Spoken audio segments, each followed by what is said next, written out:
भोपाल आज नाइन मसाला रेस्टोरेंट पत्रकारों को संबोधित करते हुए राष्ट्रीय राजपूत करनी सेना के राष्ट्रीय अध्यक्ष सुखदेव सिंह गोकामेडी आज पत्रकारों को बताया कि आने वाले समय में चुनावी समय है। करनी सेना समाज में एक अपना अलग ही महत्व रखती है। हमारे समाज में हम चाहते हैं कि इस लोकसभा और विधानसभा में प्रतिनिधित्व करें। इस बार हमने कांग्रेस और बीजेपी से 90 सीट मांगी है। यदि चुनाव में हमें नजरअंदाज किया गया तो उसका परिणाम भी भुगतना पड़ेगा। हमने पिछली बार भी अपनी मांगों को सरकार के आगे रखा था। कुछ मांगों को छोड़कर अभी भी हमारी मांगें पूरी नहीं हुई है, जिससे हमारे समाज में काफी आक्रोश है। हम आज बताना चाहते हैं कि हमारे सभी बहुत मजबूत है।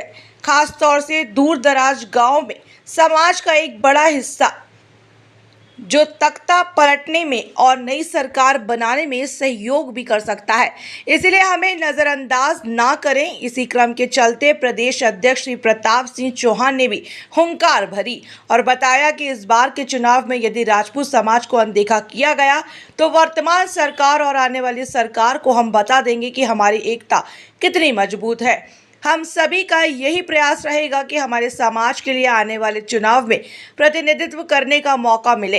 इसी अवसर पर जिला अध्यक्ष डॉक्टर नटवर सिंह परमार ने भी इन्हीं की ओर से सुर मिलाते हुए कहा कि यह हमारे वर्चस्व की लड़ाई है और हम यह स्पष्ट करते हैं कि जो राजनीति दल हमारी जायज़ मांगों को मानेगा उसी की सरकार प्रदेश में बनेगी। बूथ स्तर से लेकर वार्ड स्तर तक, जिला स्तर, प्रदेश स्तर तक की हमारी करनी सेना की इकाई तैयार है।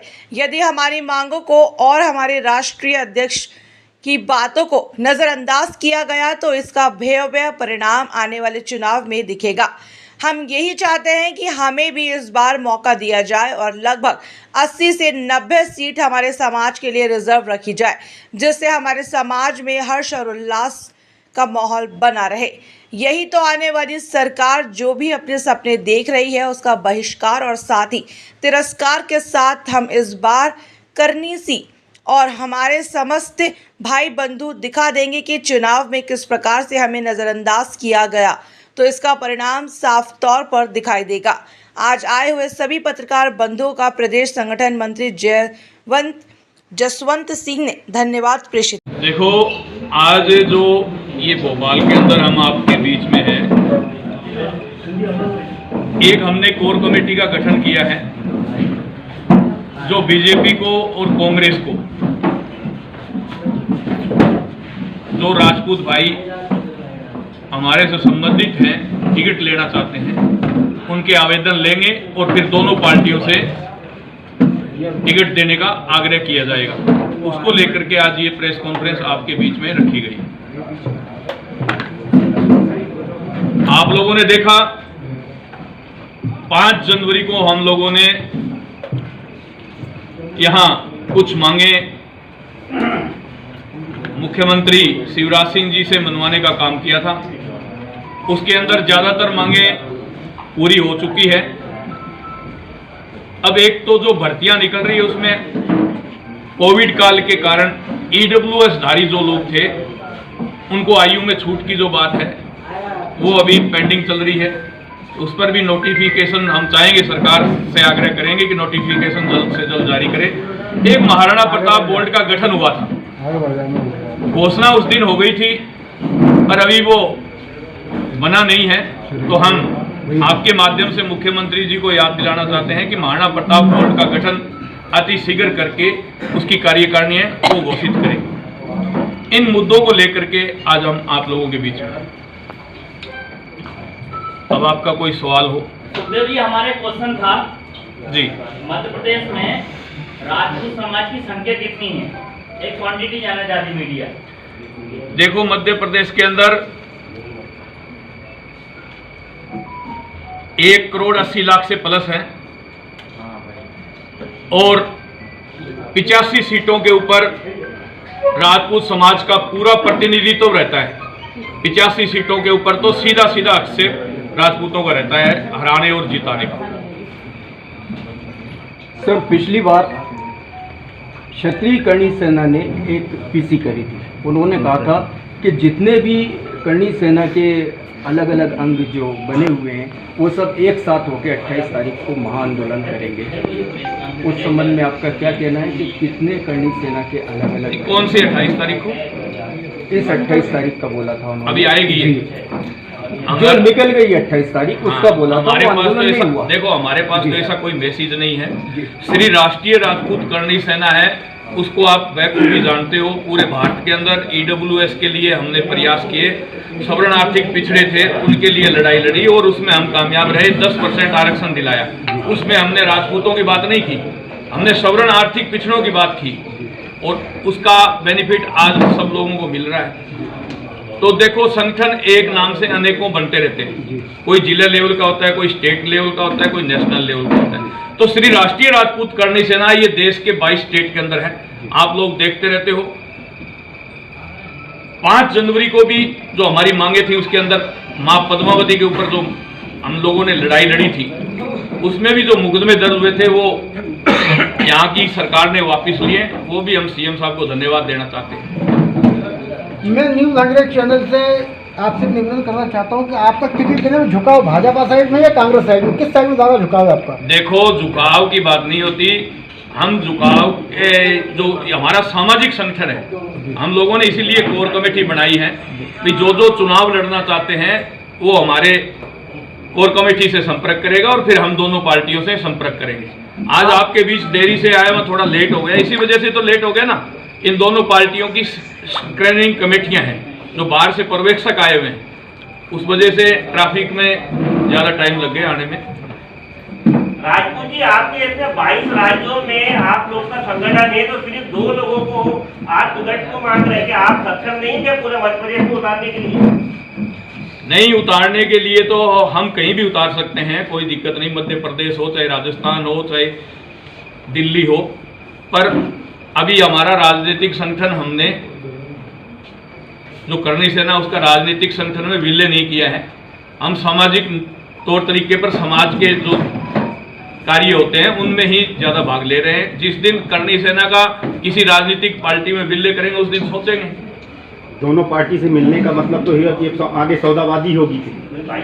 देखो, सौदाबाजी एक पार्टी से होती है, दोनों से नहीं होती। दोनों से बराबर टिकट मांगी जाती है ना, वहाँ सौदाबाजी नहीं होती। एक पार्टी की जाके माला पहन ले और पहना देना, वहाँ होती है सौदाबाजी। आपने कितने टिकट मांगे? हमने 85 टिकटों की मांग की है मध्य प्रदेश में, पूरे मध्य प्रदेश में। अभी जो हमारे पास कितने आवेदन आते हैं, बात तो हमारे पास आवेदन कितने आते हैं उस पर है। यदि आपकी जो सीटें मांग रहे हैं 85 सीटें, यदि वो नहीं देती है राजनीतिक पार्टी, उस कंडीशन में राष्ट्रीय राजपूत उस कंडीशन में हमने कोर कमेटी गठित कर दी। जो कोर कमेटी डिसीजन लेगी वो डिसीजन सब पूरी सेना को मानने। कब लेंगे इलेक्शन? वो तो इलेक्शन से पहले ही लेंगे। अभी तो आपको डेट का पता है क्या? इलेक्शन कितनी डेट तारीख कितनी को हो रहा है मध्य प्रदेश में? आपको पता है? अब किसी को? 4 महीने बाद। लोगों के पसीने आ रहे हैं 4 महीने बाद की आप बात कर रहे हो। जब से ये इंडियन बना है ना, सभी संगठनों को मिला करके एक इंडियन ग्रुप बना है, उसके बाद कल पूर्व राष्ट्रपति के नेतृत्व में एक कमेटी गठित कर दी गई है, आपने देखा होगा। तो चुनाव का तो अभी पता नहीं, डेट जब डिक्लेयर होगी तब देखेंगे ना सर। अभी आप अपने मुंह से ही 4 महीने बता रहे हो, तो हो सकता है लोकसभा और विधानसभा चुनाव साथ। वही जानना चाहते हैं कि लोकसभा विधानसभा एक साथ भी हो सकते हैं और क्या अपने विधानसभा चुनाव स्थगित भी हो सकते हैं? स्थगित होंगे तभी तो एक साथ होंगे जी। इनकी डेट आगे बढ़ सकती है। तो अभी तो जनवरी के अंदर श्री राम मंदिर का उद्घाटन भी होना है, तो डेट तो आगे पीछे हो सकती है। क्योंकि अगर हम करणी सेना वाले भी पहले भी मांग उठाते रहे हैं कि एक भारत तो एक कानून नहीं है चुनाव लड़ने की। अभी तक कोई इच्छा नहीं है चुनाव लड़ने की, लड़ाने की इच्छा है अभी तक। तो सर कितने टिकटें जाते हैं दोनों पार्टियों? हम लोगों ने 85 टिकटों की मांग की है इनसे। 85 में अब हमारे पास आवेदन कितने आते हैं दोनों पार्टियों के, उस हिसाब से हम आगे आवेदन करेंगे। तो ये मान के चलें कि करणी सेना के जितने भी अंग हैं सब एक साथ मिलकर लड़ेंगे। देखो, हम तो ये चाहते हैं कि सब एक झंडे के नीचे और एक जाजम पर, एक दरी पर बैठ करके बात करें, और जहां जहां जब हमें जरूरत पड़ी है, चाहे राष्ट्रवादता की हो, चाहे बहन बेटी की हो, चाहे इस देश की हो। तो हम लोगों ने चाहे संगठन हजारों बना रखे हैं, पर हम एक झंडे के नीचे और एक दरी पर बैठने का काम किया है, और मैं तो चाहता हूं कि आगे भी ऐसा होता रहे। क्या अहम की लड़ाई जो है राजपूतों को अरसे से फर्श पे लेके आ रही है? देखो, अहम की लड़ाई है ना, वो राजपूतों को अरस से फर्श पर लेकर के नहीं आई, ये सरकारें लेकर के आई है। 565 रियासतें राजपूतों ने ऐसे दे दी जैसे एक 5 रुपए का नोट किसी को देते हैं ना चलते हुए को, ऐसे 565 रियासतें दे दी। आज मित्तल है, अडानी है, अंबानी है, आप इनकी प्रॉपर्टी सिलेंडर करवा दो ना देश हित के अंदर, कर सकते हैं क्या? ये इतना बड़ा दिल क्षत्रियों के पास, राजपूतों के पास ही है, जो एक सेकंड में अरबों खरबों की प्रॉपर्टी देश में दान कर दी, देश के अंदर समानता रखने के लिए, एक समान देश को रखने के लिए।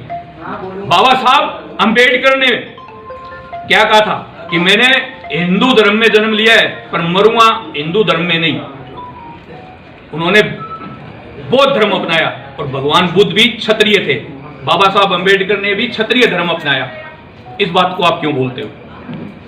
तो क्षत्रिय कोई मिट्टी का बना हुआ नहीं है। क्षत्रिय वो है जो 36 कौम की बात करे, गाय की बात करे, राष्ट्रवादता की बात करे, बहन बेटी की बात करे, इस देश के बॉर्डर की बात करे, वो ही क्षत्रिय है। लेकिन सर बौद्ध धर्म तो नहीं मानता कि भगवान बुद्ध क्षत्रिय थे। वो तो अब रिसर्च करें आप, हम लोग तो सब जगह बोलते हैं और आज आपके सामने भी बोलते हैं। जो नहीं मानता वो ऑब्जेक्शन करे।